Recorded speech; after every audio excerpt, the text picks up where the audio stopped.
Hi, welcome back to Statistics 1. We're up to Lecture 20, and the topic today is binary logistic regression. So the topic of this week in general is how to deal with data sets where the outcome variable is categorical. So in the last lecture, we covered chi-square tests, which we use when all variables, the outcome variable and the predictor variables, are categorical.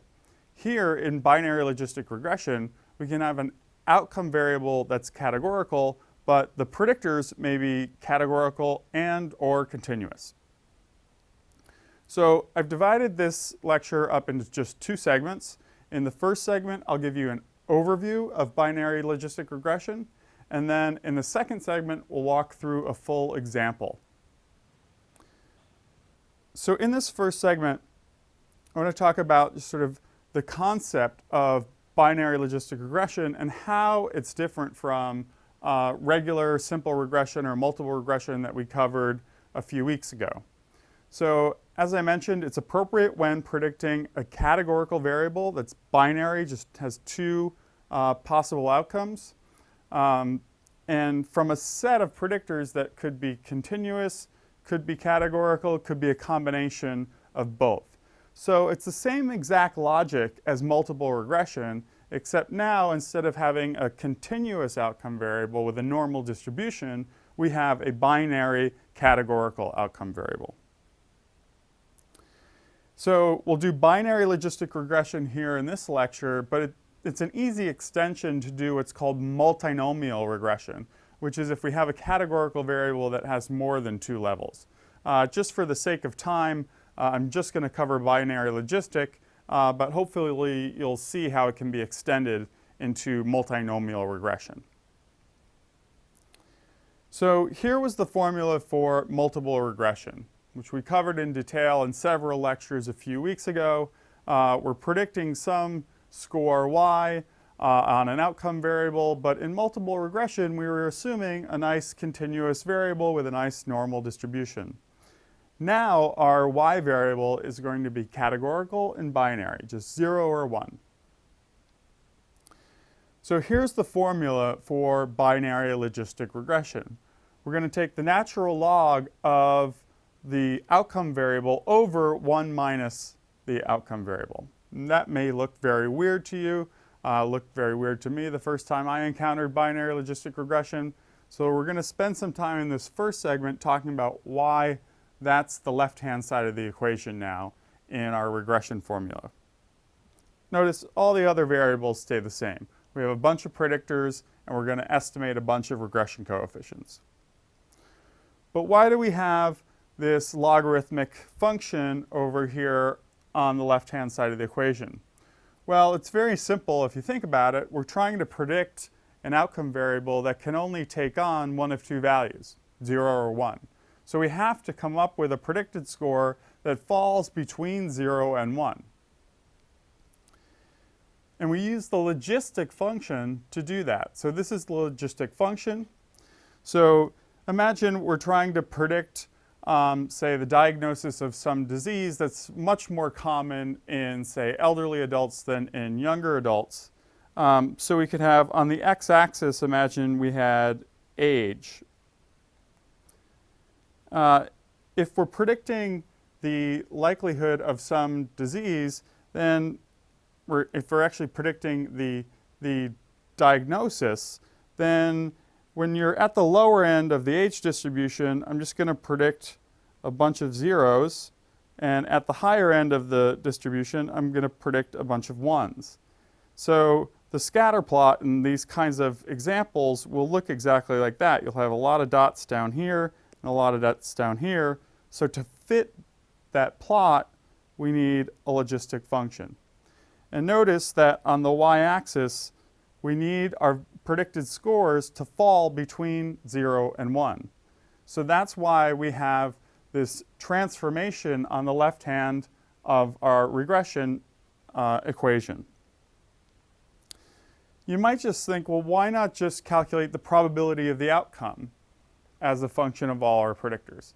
Well, there's no guarantee that the linear combination of the predictors will come up with a score that falls between 0 and 1. That's why we need that transformation. So we can think about the probability of the outcome as well as the odds of the outcome, or odds ratio. So an odds ratio is just the probability of the outcome over 1 minus the probability of the outcome. So for example, if the probability is just 0.5 of some outcome, then the odds or odds ratio is an even 1.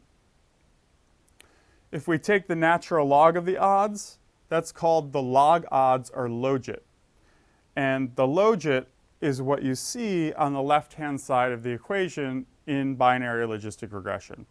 That allows us to use this set of predictors that are continuous or categorical, and it guarantees us with a predicted score that's going to fall between 0 and 1, which is exactly what we need since our outcome measure can only take on a value of 0 and 1.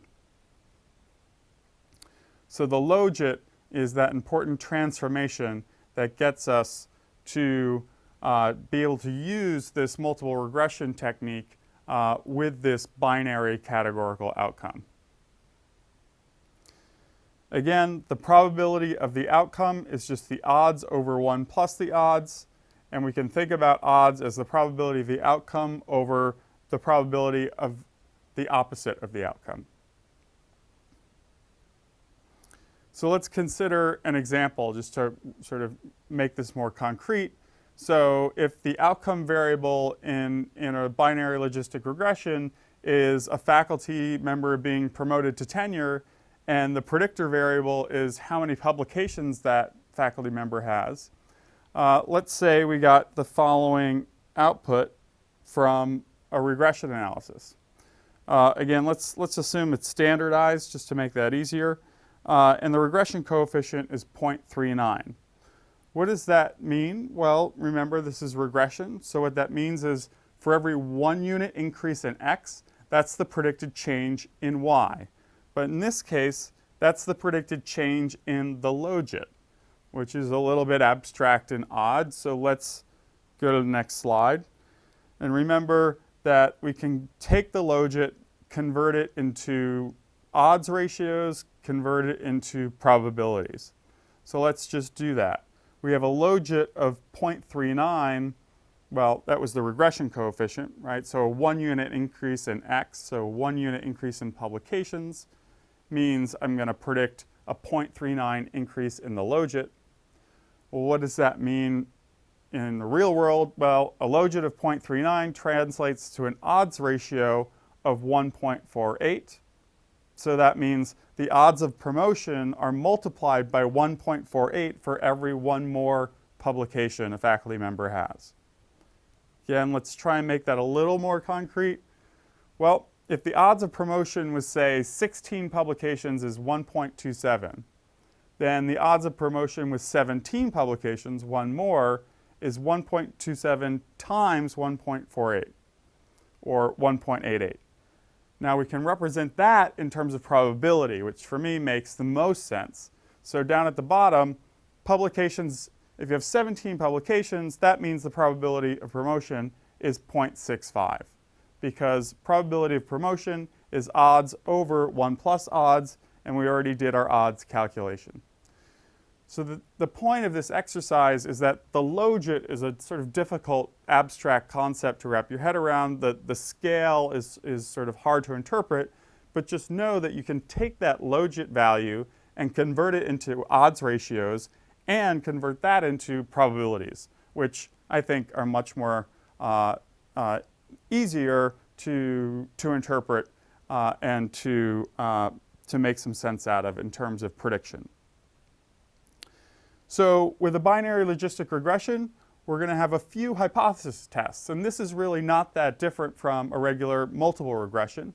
So we can look at the individual predictors. So our individual predictors in this regression equation, are they statistically significant? We can look at the overall model, and we can ask, is the model statistically significant? And then we could do model comparisons. To test each predictor variable, we're going to look at the regression coefficient, just like we did with multiple regression.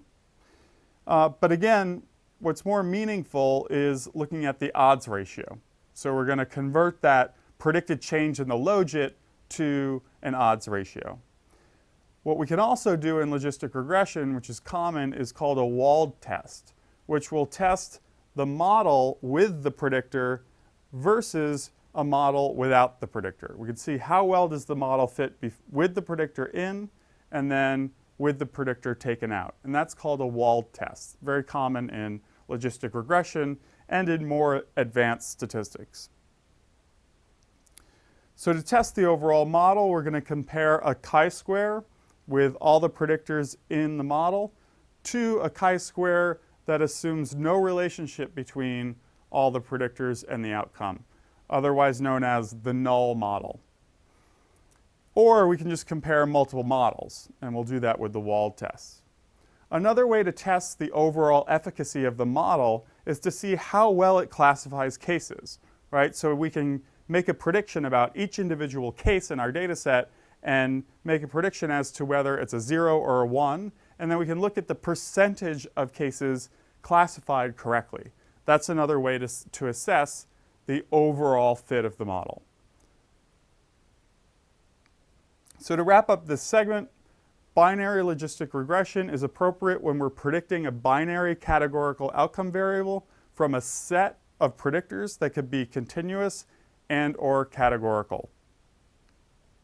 The main components of the output that we're going to look for that allow us to test hypotheses are regression coefficients, odds ratios, and Wald tests associated with each predictor, and model chi-square and classification success, which will be associated with the overall model.